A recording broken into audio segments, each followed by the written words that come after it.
les ressources. Si vous avez besoin d'un coup de pouce, donc visitez la plateforme pour les créateurs. Investissez dans la publicité. Alors ça, c'est une question qu'on me demande souvent. Pas forcément une bonne idée. Ça va vous coûter cher. Parfois, c'est faisable d'avoir des campagnes pas trop chères.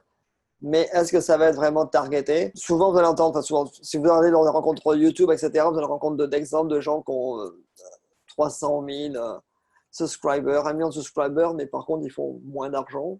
Donc, quand ils parlent en termes de revenus, que la conversion, tu dis, bah attends, ils font pas grand-chose. Pourtant, ils ont beaucoup plus de monde. Donc, c'est pas forcément targeté.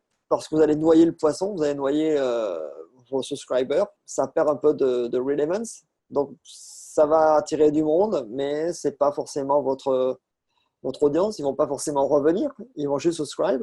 Donc, vous allez avoir beaucoup de gens qui vont être subscribés, mais peu de views. Donc, c'est pas très intéressant. Utiliser l'annonce YouTube pour atteindre des clients potentiels. Peut-être, mais bon, moi, je ne recommande pas, mais ça existe. Vous ne payez que lorsqu'un utilisateur visionne votre annonce pendant 30 secondes ou visionne l'intégré de votre annonce ou clique sur votre annonce. Donc ça, c'est pour faire des publicités, pour présenter des publicités sur votre compte YouTube.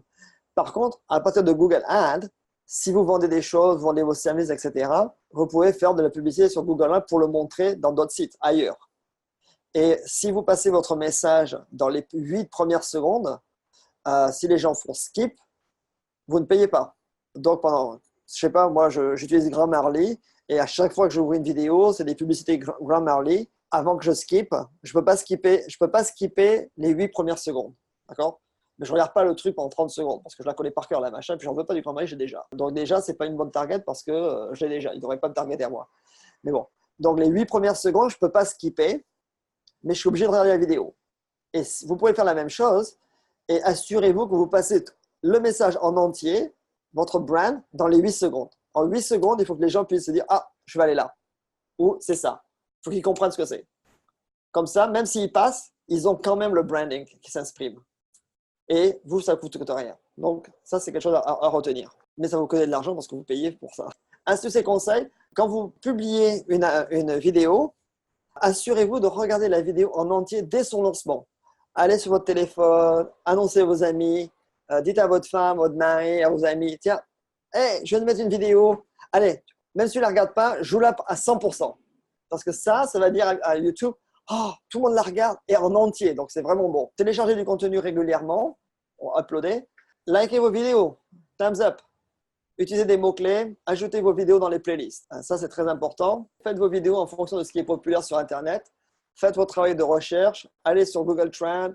Utilisez des outils pour vérifier tout ça. Investissez du temps et des efforts dans le montage.